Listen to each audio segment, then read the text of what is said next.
Assalamualaikum warahmatullahi wabarakatuh.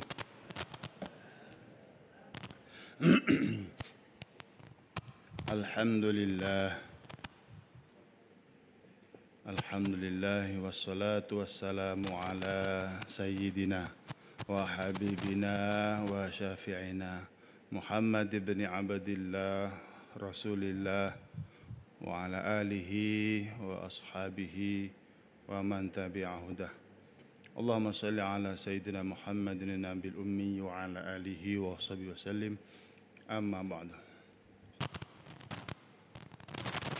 Tuan-tuan dan puan-puan dimulakan Allah Ta'ala, kita masih membicarakan fasal yang kelima tentang akidah yang batil. Sambungannya. Bismillahirrahmanirrahim.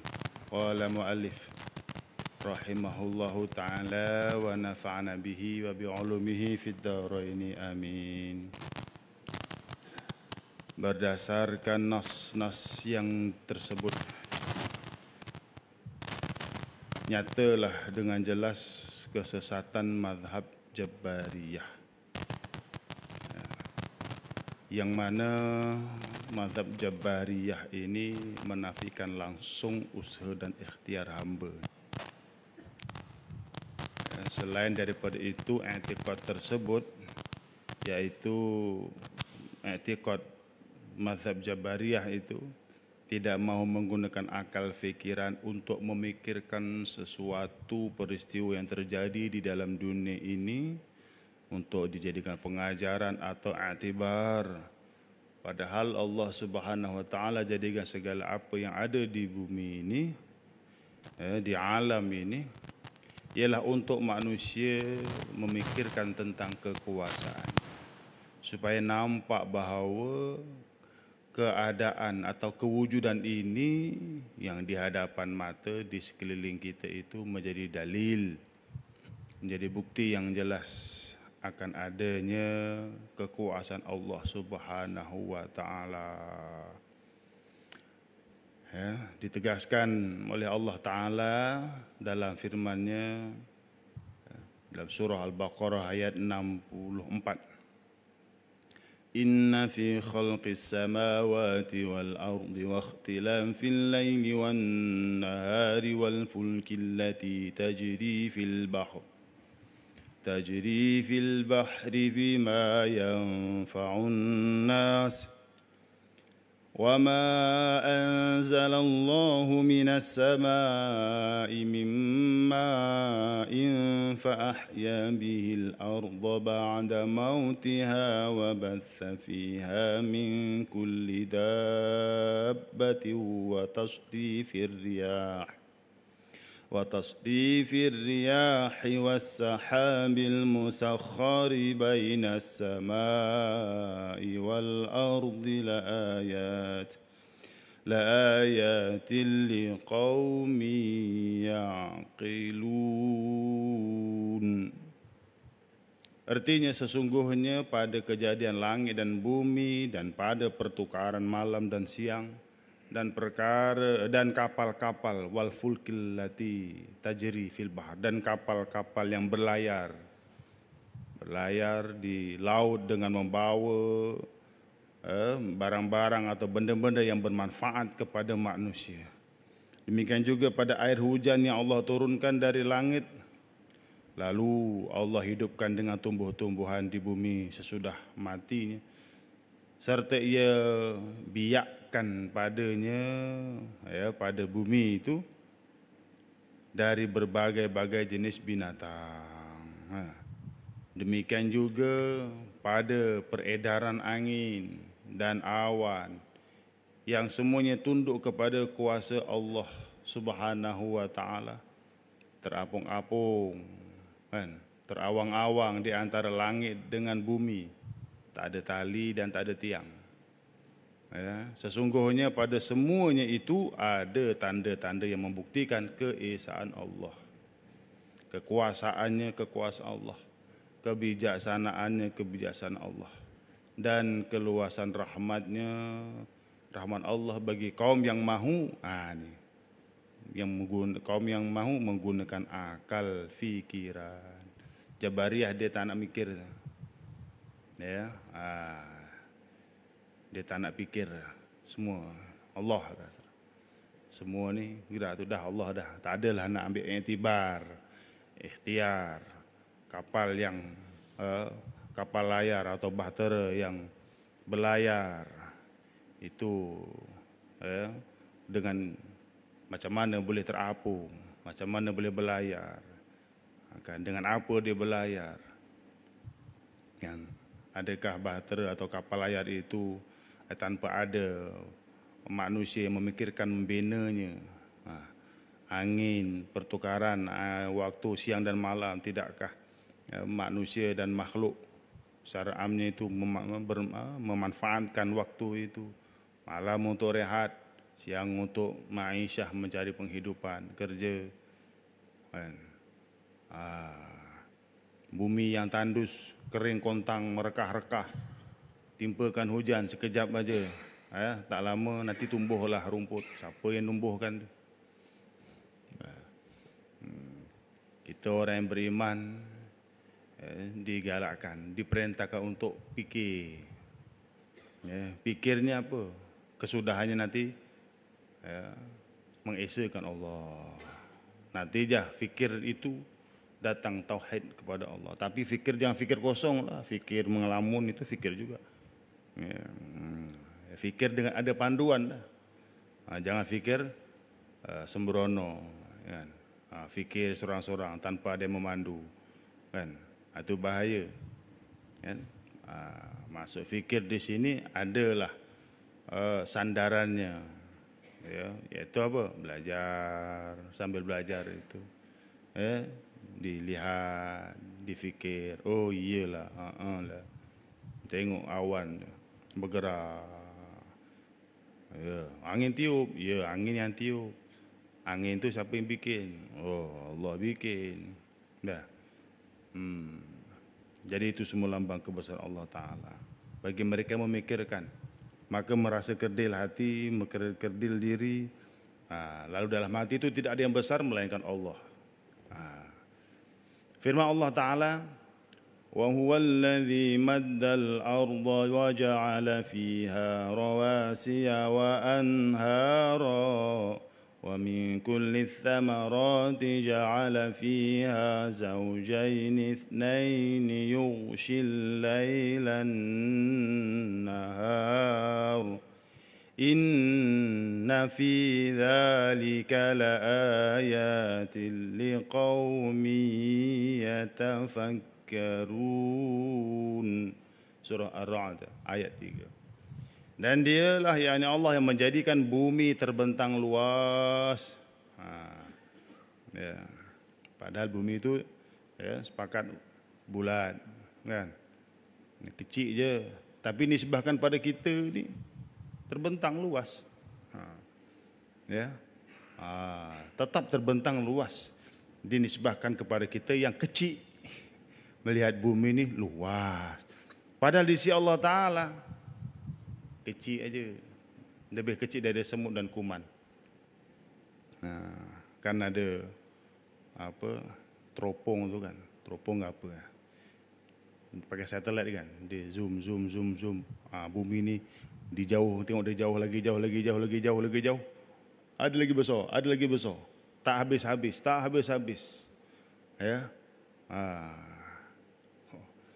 kan, tak habis-habis. Akhirnya bumi itu tak kelihatan.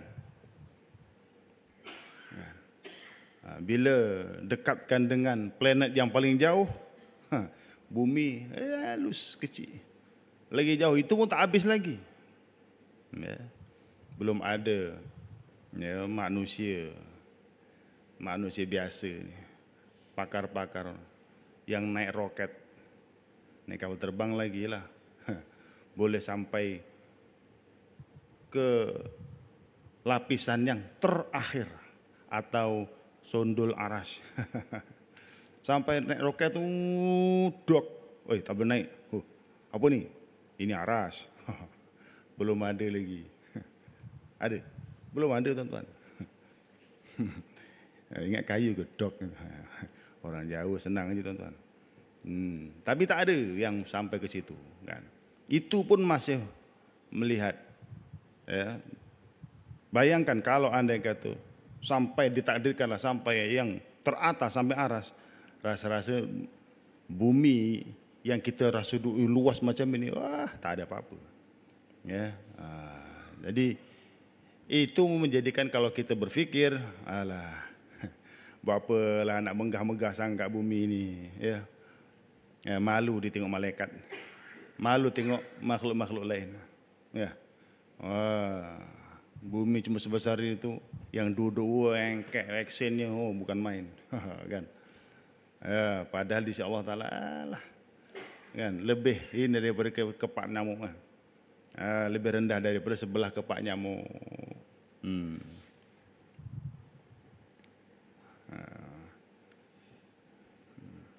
Tengok dekat apa Google kan, apa Earth ya, bumi kan, orang putih sebut Earth ke apa ke, ditekan gitu kan, zoom, wow besar kan, nanti zoom lagi dia jadi kecil, jauh, itu lah tu. Walah, lebih kecil daripada kacang hijau. Kacang hijau kecil, kecil lagi kacang hijau. Walah, sebesar ini rupanya. Tu. Tengok tu, ya Allah. Jadi itu bagi orang memikir, dengan ditambah pula dengan teknologi sains moden, sepatutnya kita lebih memahami dan lebih kukuh tauhid kita kepada Allah Subhanahu Wa Taala, dan lebih kenal dirilah siapalah kita di bumi yang begini sementara dan hina. Jadi memang tak layaklah untuk kita bermegah-megah dan berbangga-bangga kat dunia ni. Sekejap aja. Kalau ibarat kata dijentik aja, terpelanting gitu. Ya. Tengok, berubah sikit cuaca. Dah kelang kabut dah. Muka bumi dah kelang kabut dah. Kan? Cuaca ubah sikit je, dah macam-macam. Tanah runtuh lah. Kan? Gempa. Itu baru sikit aja. Dah. Allah Akbar. Jadi kalau kita memahami itu, insya-Allah kita akan sentiasa beringatlah, ya, kita akan sentiasa beringat. Dan menjadikan pada bumi itu gunung ganang berdiri kukuh sebagai pasak. Gunung ganang itu kan sebagai pasak bumi. Kan? Teringat kisah seorang sahabat ketika haji, dia cerita pengalaman dia. Kan ada istilahnya apa, nak pecahkan gunung-gunung, bukit-bukit di sekitar Kaabah itu, sekitar Mekah itu kan ada gunung-gunung, bukit-bukit batu yang dipecahkan, nak diluaskan. Dia kata ada satu ketika itu bergoyang, gegar dekat Masjidil Haram. Dia rasa goyang. Maknanya kuatnya ikatan gunung, bukit, batu batan itu dengan bumi. Sebab itulah kalau pembangunan yang tak terancang, menarah bukit tanpa kawalan, mengakibatkan kemusnahan lah. Jangka masa panjang, jangka masa pendek okey je kan. Lama-lama risau. Kalau dulu orang-orang yang duduk di lereng-lereng bukit, banglo di atas bukit kan, wah dengan bangga, seronok, paling tinggi kan, rasa megah. Sekarang risau kan, pasal apa? Bila-bila masa tanah runtuh, menggelongsor. Dulu di Bukit Antarabangsa kan, tu dia. Rumah-rumah mewah kan, banglo-banglo tepi lereng bukit. Sekejap je dalam satu malam habis.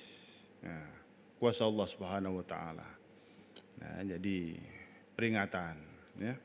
Jadi gunung ganang itu berdiri kukuh, memperkukuhkan bumi serta sungai-sungai yang mengalir dan dari tiap-tiap jenis buah-buahan. Ya. Dia jadikan padanya pasangan. Ya. Sampai bukan aja orang dan binatang, pokok pun ada pasangan. Ya. Pokok durian yang tak berbuah, pokok jantan. Nah, yang tak berbuah semua sebut pokok jantan. Yang betina tu berbuah. Tanam pokok betik, betik tak berbuah, berbunga je kan. Wah, ini betik jantan namanya. Kan? Baik. Ia juga melindungi siang dengan malam, silih berganti. Sesungguhnya semuanya itu mengandungi tanda-tanda kekuasaan Allah bagi kaum yang mahu berfikir. Ya, orang yang tak mau berfikir, ini fenomena alam. Biasalah. Orang berfikir mesti ada hikmahnya. Kan? Bayangkan kalau pusingan bumi ini cepatkan sikit, kontal semua, terpelanting. Tak dicepatkan pun, baru ditiup angin sikit aja dah tunggang terbalik kan. Masya Allah. Ya, kuat mana manusia ni, ya Allah. Ya, lemah. Masya Allah. Untung kita ngaji tauhid, tuan-tuan. Ya, dapat kita melihat kewujudan ini, jalan untuk kita mentauhidkan Allah, memantapkan, mengukuhkan iman kita kepada Allah dan sedar diri bahawa kita ini sementara yang akan pergi. Dengan keterangan ayat ini tersebut, dengan keterangan ayat-ayat tersebut, terbuktilah bahawa Allah jadikan akal fikiran ialah agar manusia itu menggunakannya untuk memikirkan segala apa yang terjadi di sekitar alam dunia ini. Kerana dengan akal lah mereka dapat menimbang buruk baiknya pekerjaan. Dan dengan akal jugalah mereka dapat memperoleh segala apa yang dicita-citanya. Jabariyah tak fikir, malah fikir. Allah nak takdirkan baik-baik, Allah nak takdirkan buruk-buruk. Allah nak takdirkan selesa, Allah nak takdirkan tak selesa. Dia tak nak mengambil iktibar, sebab musabab tu dia tak nak pakai. Sedangkan Allah takdirkan setiap sesuatu itu ada sebabnya. Jadi antara kita beriman dengan qada-qadar Allah Ta'ala, beriman dengan takdir Allah, iaitu apa? Kita beriman bahawa setiap sesuatu itu Allah takdirkan ada sebabnya. Tu kena ingat tu. Kan? Allah takdirkan hilangnya dahaga dengan sebab minum. Allah takdirkan hilang ngantuk tu dengan sebab tidur. Allah takdirkan hilangnya lapar dengan makan. Itu Allah takdirkan. Tapi orang yang bertauhid juga kena faham, kena ingat bahawa itu takdir Allah yang telah Allah tentukan. Allah Maha Kuasa, Allah boleh bagi yang sesuatu yang menyalahi takdir. Allah boleh bagi orang yang lapar, dia kenyang tanpa makan. Orang yang dahaga, hilang dahaga tanpa minum. Itu macam mana pula? Yaitu kekuasaan Allah. Kalau Allah nak bagi, ya boleh. Kenapa? Allah Maha Kuasa, tak boleh dipertikaikan. Jadi kita sebagai orang beriman, jangan terlalu berpaut pada sebab musabab. Nanti jadi kufur. Ini kalau tak buat nih, mati. Ya, itu. Ini kalau tak betul-betul nih, kalah ini. Ini kalau tak betul-betul nih, gagal. Ya, betul. Ya, kalau andai kata tak betul-betul ikut jalannya, tarjun naja walam tasluk masalika innas safinata la tajri alal jabas. Ini pepatah Arab kata, kamu nak jaya, tapi kamu tak ikut jalan-jalannya, tak ikut cara-caranya, tak ikut kaedahnya. Ya. Ibarat hasilnya nanti apa? Hasilnya ibarat kapal layar, dia tak boleh nak berlayar atas daratan. Mana takkan berhasil. Jadi fa'at ba'asa baba, maka ikut sebab musabab itu, ya kena ikut. Kena ikut. Tapi imannya tadi itu, imannya apa? Ini semua ketentuan Allah. Kalau Allah nak berikan kegagalan dengan kita berusaha sungguh-sungguh, itu ya sudah takdir Allah.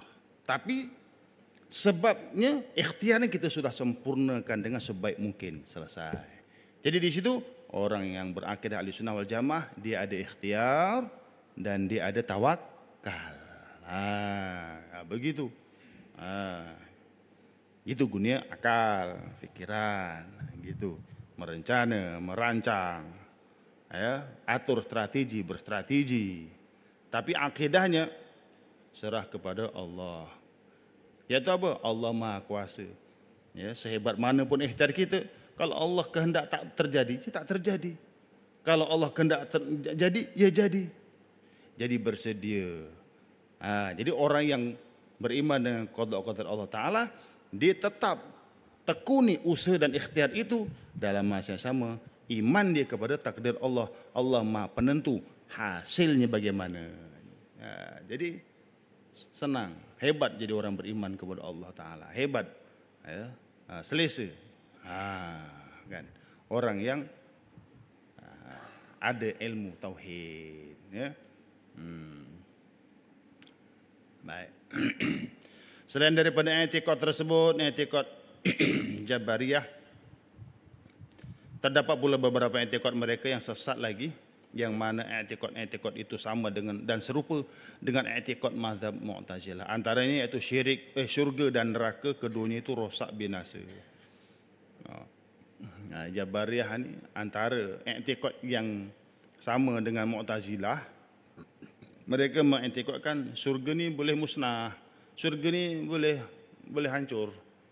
Ya, neraka pun sama, boleh musnah. Tu, ya. Yang kedua, manusia tidak berkuasa langsung di atas sebarang apa jua pun. Malah mereka itu adalah sebagai benda yang keras saja, jamid. Manusia ni tak ada kuasa apa-apa, kosong. Ya, jadi semuanya Allah semua ni. Buat baik ke, buat buruk ke, buat benda yang manfaat atau mudarat, semuanya Allah. Ya. Jadi kalau dia kata, kenapa kau isap dadah? Ini kerana Allah. Ini semua Allah dah tentukan aku isap dadah. Ya. Kau jangan cakap banyak lah. Engkau pun sekarang Allah Ta'ala tengah takdirkan engkau tak isap dadah. Barangkali besok ke lusa Allah takdirkan engkau isap dadah. Kau nak cakap apa? Sekarang ya aku isap dadah. Besok lusa kalau Allah takdirkan aku tak isap dadah, relax lah, relax. Relax lah. Ini sesatnya i'tiqad Jabariyah. Jadi meletakkan salah, meletakkan keburukan, mudarat itu kepada Allah. Itu yang sesatnya kat situ. Syurga itu Allah dah takdirkan kekal. Allah takdirkan kekal. Neraka pun Allah takdirkan kekal. Kan? Hum fiha khalidun. Neraka,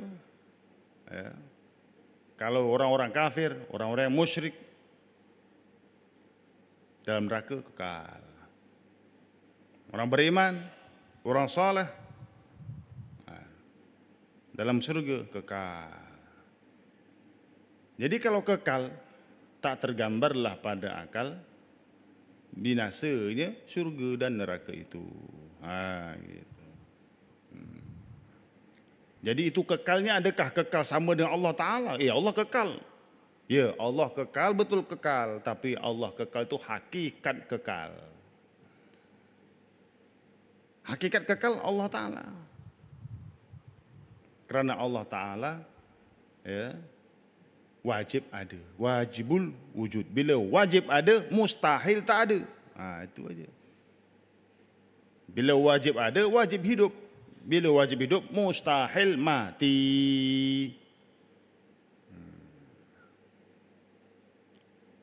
Habis apa beza kekal di surga dengan kekalnya Allah Ta'ala? Ya beza tau.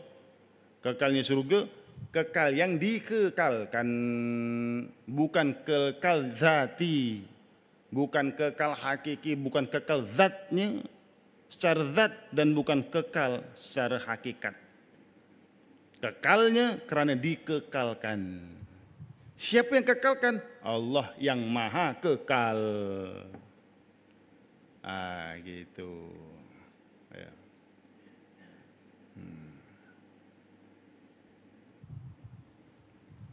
Baik. Manusia yang ketiga tidak boleh melihat Allah di hari akhirat kelak. Ini antara yang sesat. I'tiqad Jabariyah yang sama dengan Mu'tazilah. Menafikan melihat Allah Ta'ala. Sedangkan Allah Ta'ala dah sebut dah. Wujuhu yawma idzin nadhirah ila rabbihim nadhirah. Pada hari itu, hari akhirat, di dalam syurga itu, wajah-wajah orang mukmin, wujuhu yauma idzin, wajah-wajah ketika itu di dalam syurga, nadhirah, orang-orang mukmin ini berseri-seri, berseri-seri. Berseri-seri macam mana? Suatu hari Rasulullah ditanya oleh sahabat dia, Rasulullah, umat kamu ni kan umat yang paling ramai. Itu bahasa cara saya, tuan-tuan, bukan sahabat tak cakap macam itu. Ramai itu yang paling ramai berbanding umat-umat Nabi terdahulu. Ya, betul. Ya. Berbanding dengan umat Nabi Adam, sampailah umat akhir zaman, umat Nabi, umatmu ini yang paling ramai. Ya. Dikumpulkan di satu tempat, mahsyar. Iya. Kamu boleh kenal ke mana satu umat kamu ya Rasulullah? Satu dua bolehlah, kan? Macam tuan-tuan bolehlah kenal kalau banyak-banyak ini. Kalau dah satu banting dikumpulkan kenal. Kan? Tuan-tuan ni karya Sungai Lang. Dikumpulkan satu tempat di mana? Stadium sana tu, bukan stadium sini, stadium Salam sana tu. Kan? Kalau tak runtuh lah. Kan? Penuh, kumpulkan ke situ. Tuan-tuan boleh cam tak? Mana jiran sebelah rumah aku, Sungai Lang ni? Tak cam. Itu logiknya. Tapi Rasulullah kata, boleh kenal. Aku kenal. Macam mana kau kenal umatmu ya Rasulullah? Kenalnya dengan apa? Dengan wajah-wajah umatku besok di padang mahsyar, muhajjalina, bergemerlapan, bersinar-sinar. Wajah umat Nabi Muhammad SAW ini bersinar-sinar, bercahaya, berseri-seri dari kesan wuduk mereka. Bercahaya wuduk mereka. Kesan sujud lagi, Masya Allah. Tu. Sebab itu wuduk jangan cuma pure aja. Kan? Nanti cahayanya tak jelas. Lap-lip. Kan? Wuduk tu biar betul-betul sempurna. Sunat dilebihkan kan? Kalau kita belajar fiqh kan, antara sunat-sunat wuduk itu apa? Melebihkan basuhan. Kalau tangan sampai ke siku, lebihkan sampai ke lengan sikit. Separuh pun tak apa. Kalau muka, daripada tempat mulut tumbuh rambut sampai dagu. Ya, telinga, anak telinga kanan kiri, dah itu aja. Kalau nak bersinar-sinar, lebihkan tak apa.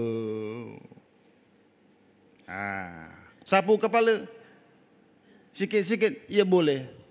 Tapi sunat kan, dalam sunnah yang Nabi tunjukkan begini kan, ini jari ini, belakang, tolak lagi ke depan.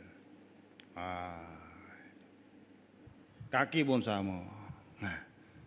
anggota umat Nabi ini besok bersinar-sinar. Jadi senanglah.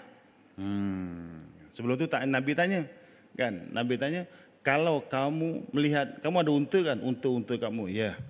Kalau unta-unta kamu itu di kumpulan unta-unta yang lain, kamu boleh cam tak unta kamu? Sahabat kata, tahu cam. Macam mana? Ada tanda. Gitu. Nabi kata, macam itulah umatku, ada tandanya. Tandanya itu cahaya pada wajah.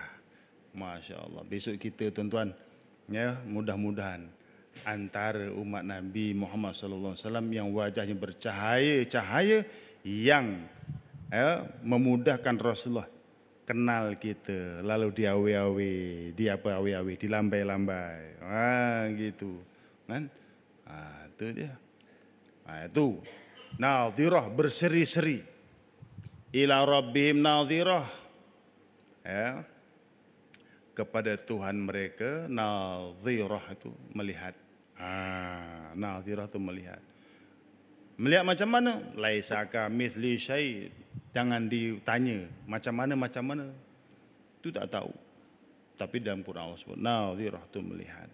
Allah Maha Kuasa. Allah boleh. Kan?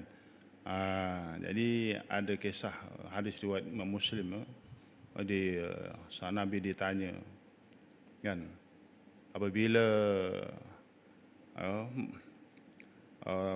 ahli syurga tu masuk syurga, Allah Ta'ala tanya, kamu nak apa?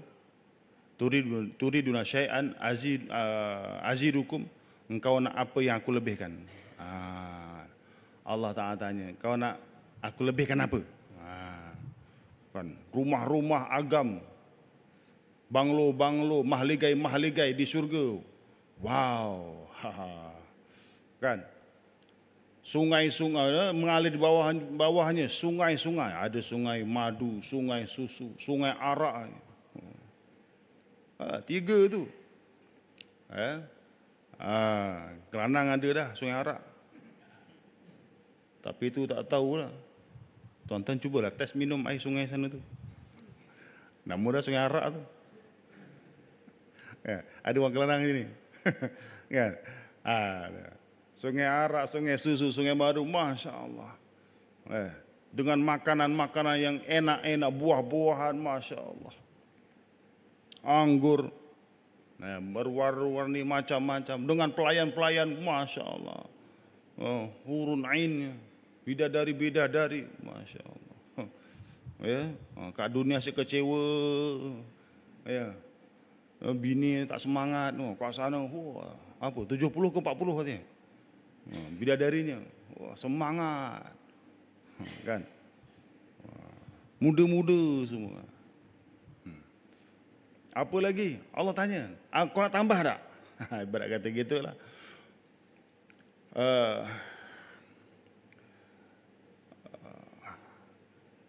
Mereka pun jawablah ahli syurga ni. Kata apa? Bukankah engkau dah putihkan dan jernihkan, cerahkan wajah aku? Dah. Dan bukankah kau dah masukkan aku ke dalam syurga? Dan kau selamatkan kami semua ni daripada neraka ni. Mereka melihat ahli syurga ni, rasa itu dah cukup dah.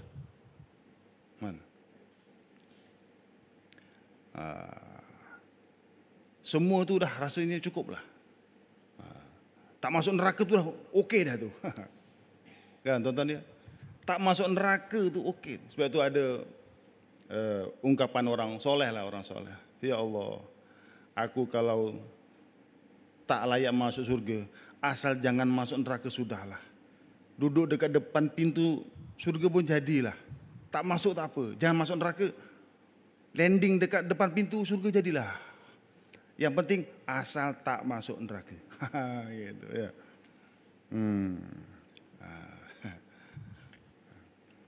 Maka Rasulullah pun bersabda, ya, fayakshiful hijab. Maka Allah buka hijab. Ya. ketika Allah bukakan hijab ahli-ahli syurga ni, maka ketika itu tidak adalah satu nikmat yang lebih dicintai ya, berbanding nikmat minan nazari ila rabbihim, daripada melihat Tuhan mereka. Ketika itu bila Allah buka hijab, kata Rasul, ya, kata Rasulullah, bila dibuka je hijab, hilang nikmat-nikmat tadi tu, ya. Apa sungai araknya, sungai Sidu lah pula. Sungai susu. Apa benda sungai Sidu? Ya, sungai susu, sungai madu, kan? Dengan bidadari-bidadarinya yang cantik-cantik, kan? Rumah-rumah, mahligai-mahligai, makanan yang enak-enak, Masya Allah. Hilang. Tak rasa. Ketika itu tidak ada merasa nikmat yang paling hebat berbanding nikmat melihat Tuhan mereka ketika itu. Kalau ketika dibuka hijab tadi itu. Ini hadis sahih, tuan-tuan. Ya. Saya pernah sembang dengan kawan seorang yang bermazhab Syiah. Dulu tahun 95. Sekarang dia dah jadi orang besar Syiah Malaysia. Bahaya. Sembang-sembang, dia cakap pada mazhab Syiah tak akan dapat jumpa Allah Ta'ala, tak akan melihat. Alasannya apa? Hujahnya apa? Allah zat yang luar biasa, yang laisa kamitslihi syai'. Ya betul. Kita makhluk, roh kita sendiri pun kita tak boleh lihat. Macam mana kita nak tengok Allah? Nyawa kita sendiri pun kita tak boleh nak tengok. Macam mana mungkin kita boleh tengok Allah Ta'ala? Memang tak mungkin lah kalau pakai otak kita yang cetek. Tapi kalau kan Allah, innallaha ala kulli syai'in qadir. Allah Ta'ala maha berkuasa. Kalau dia nak buka, tak ada siapa yang boleh menutup. Susah apa bosku? Ya, hukum akal ni memang, kan. Tapi kalau Allah kehendak, itulah, ya. Itu pengalaman. Ingatkan dah bertaubat, rupanya jadi orang besar pula. Mudah-mudahan orang Sungai Lang baru ni tak adalah yang terikut dengan mazhab Syiah, ya. Amin ya rabbal alamin. Bahaya. Mereka ni apa yang saya perhatikan, dia suka dengan budak-budak. Dia baik dengan budak-budak. Budak sekolah rendah. Dia jaga. Dia akan mula bila dekat tu nanti dia akan cerita sikit tak banyak, sikit, hari satu, seminggu satu, bagi poin-poin penting. Nanti dia akan bagi pula persoalan-persoalan yang membingungkan, sikit.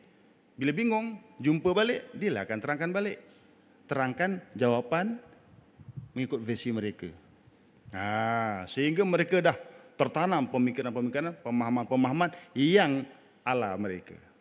Maka ketika itu bila dah mantap, ya, buat diomong lah apa pun, ya, beanggel we, kata orang Jawa. Cakap lah macam mana pun, bapak nasihat apa, kayu aja gitu.